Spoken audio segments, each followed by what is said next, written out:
This is Oregon Trail Director's Cut for Windows, released by Men Who Wear Many Hats in December of 2012. This game is a homage to a classic PC game from the early 80s called Oregon Trail. I don't actually think I've played that game, but I do have discs for them. I found them the other day. They're just in a pile waiting for me to play. I actually have Oregon Trail 1 and 2. Anyway, this is a classic-looking 80s pixel graphic styled game, and it's basically you taking a journey from the east coast of the United States to the west coast. This happens to be during a zombie apocalypse. Thus, Oregon Trail as opposed to Oregon Trail. This game is just all about you surviving the journey.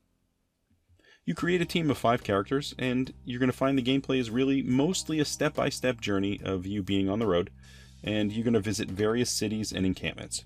At these different locations, you're going to have to figure out how to manage the game over a bunch of different areas. You have to worry about your health, your vehicle, some skills, some basic upgrades, and you also have to manage resources. These are things that you need to survive. We're talking scrap metal, food, ammunition, medical kits, batteries, fuel, and tires.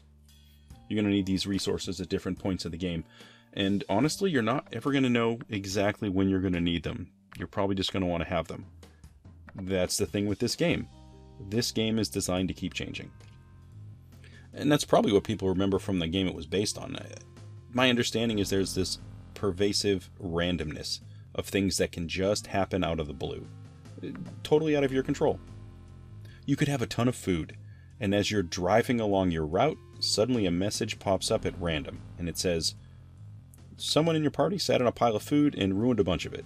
And now, it's amusing the way that they kind of deliver it, but you can go from being completely organized and all set to suddenly having a problem. I was totally fine on my food at one point, and then suddenly I was practically bare. It became an immediate problem. And that sort of brings us to resources. Gathering resources and having enough is a huge part of the experience. You can certainly buy them at your destinations, although not all places are going to have lots of resources to sell. And you also need to have money to buy them, of course. You can also sell some items if you have a surplus of something, and you can also attempt to trade.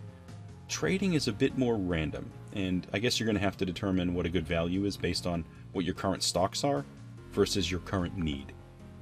Sometimes there's also no one there to trade, and there are other times when it's just stuff you don't need. I mean, it's a bother, but it happens. But it is definitely something you need to do from time to time. I mean, you get in situations where trading is your one option. When you go to the various destinations, you can do a few different things. Repair your vehicle, stuff like that. But you can also look for jobs to perform, and those jobs will offer rewards, which certainly you want. You can also stop along the route and just scavenge for resources. You'll find yourself doing that too. This kind of brings us to the other part of the game. I mean, so far it's been a step-by-step, buy, sell, get on the road, but a big part of the game is actually the mini-games that you have to partake in to survive and get more supplies for your trip. There are things that you are actually going to need to be active in. I think a joystick works best, but maybe that's just me. These are areas that actually require you to learn some basic mechanics, and they're going to take some skill. Some planning maybe, and certainly ammunition in most cases. You have a shootout experience where you're ducked behind a little barrier. You have to pop up and shoot these people that are trying to shoot at you. If you can get them all first, you're going to win, and you're going to win whatever award was assigned to that particular task. It's going to take aim, it's going to take timing, the right gun, and hopefully enough ammunition. This is the one that I seem to have the best success with in terms of all these little games, and I seem to do best with a shotgun. There's another one that's pretty similar. You're behind another barrier, but you're trying to shoot all these zombies that are swarming towards your very specific position. This one was the hardest for me initially, mainly because it took me a while to understand exactly how shooting works. You kind of have to point in the opposite direction. I'm not an expert yet. I've beaten this once already. I am still getting by, and it's something you have to get used to. Definitely I felt better after I survived the whole game for one playthrough.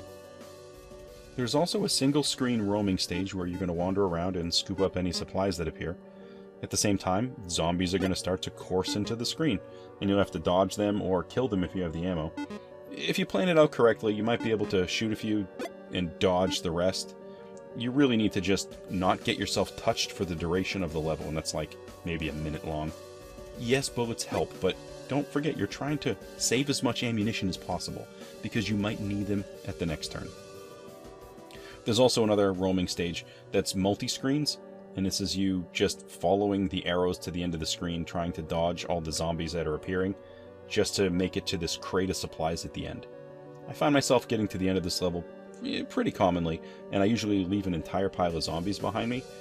I can usually get by without having to waste too much ammunition. I think I like this one probably the most. There's also a motorcycle gang incident where you get swarmed by a bunch of bikers trying to rob you. You just move up and down to try to run them off the road.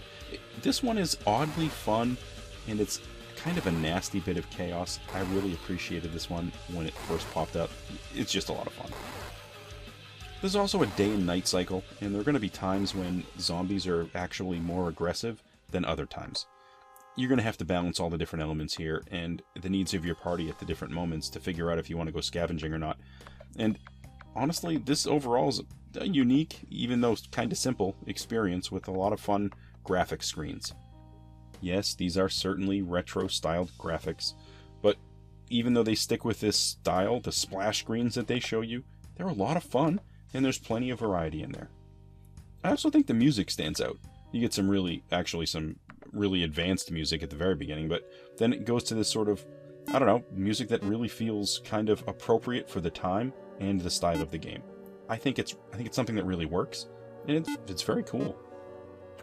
Oregon Trail is also not a very expensive game, and it seems to have a relatively low overhead.